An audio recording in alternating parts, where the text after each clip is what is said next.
Allez-y. Bonjour à tout le monde. Bonjour. Nous sommes une équipe de chercheurs.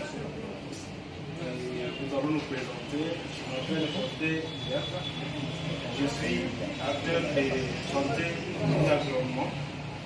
Et je suis aussi entrepreneur. Et nous avons travaillé avec un confrère qui va aussi se présenter. Oui, le nom c'est Héritier Mastak, je suis géologue entrepreneur. Donc nous sommes tous de la ville de Goma, province du Nord-Kivu, la République démocratique du Congo. Nous sommes d'une même organisation, l'ABSD. Alors sur ce, nous allons vous présenter les résultats de notre recherche. Donc nous allons commencer par d'abord les défis, le pourquoi de la recherche.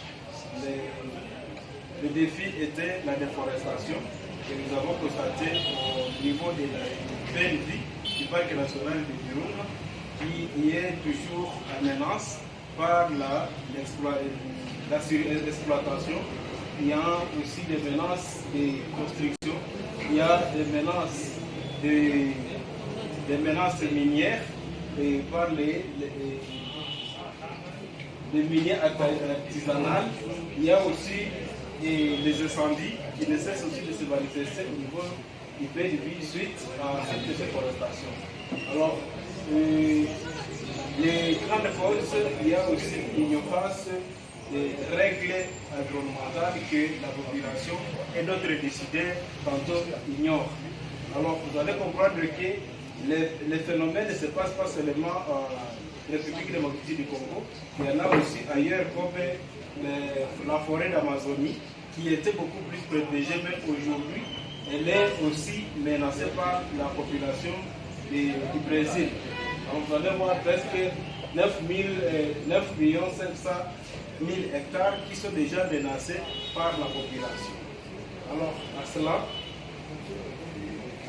cela ont aussi des effets sur la santé et la vie des êtres vivants.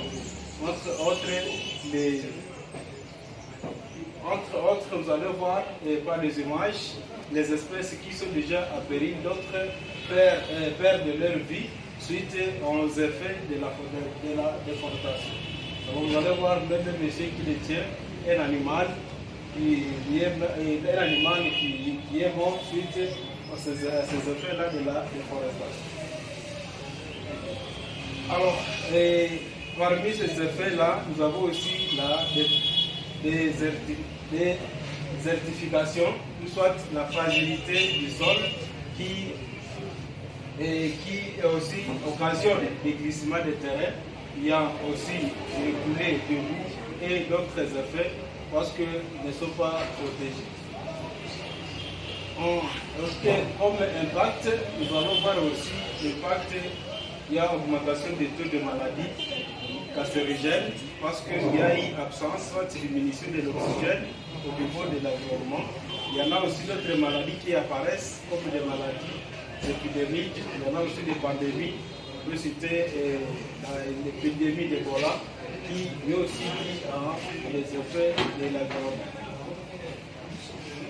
Alors, aussi, quand il y a un problème, on doit avoir aussi des solutions palliatives à ce problème-là, raison pour laquelle nous avons proposé une piste de solution pour pouvoir réglementer peut-être la déforestation. Et cela, nous avons proposé un petit projet d'idée par rapport à l'exploitation et la transformation de la tourbe à combustible. Parce que nous savons qu'avec cela, on pourra réduire la déforestation des parcs nationaux de Virunga. Alors,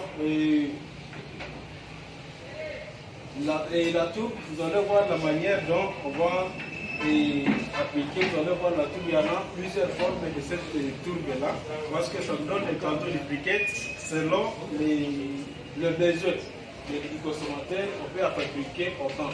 Vous allez voir comment on va l'utiliser. Ça brûle plus que même les braises. C'est pour laquelle nous avons compris que c'est plus efficace même plus que les braises que les gens ne cessent d'aller rechercher au niveau du parc.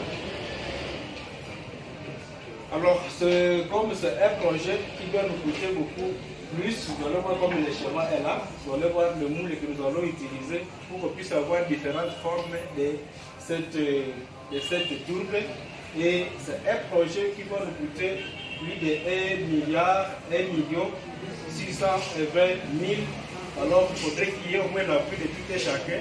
Et celui qui se sent est vraiment touché par ce phénomène, il a le bienvenu pour pouvoir soutenir ces besoins, ces projets ici.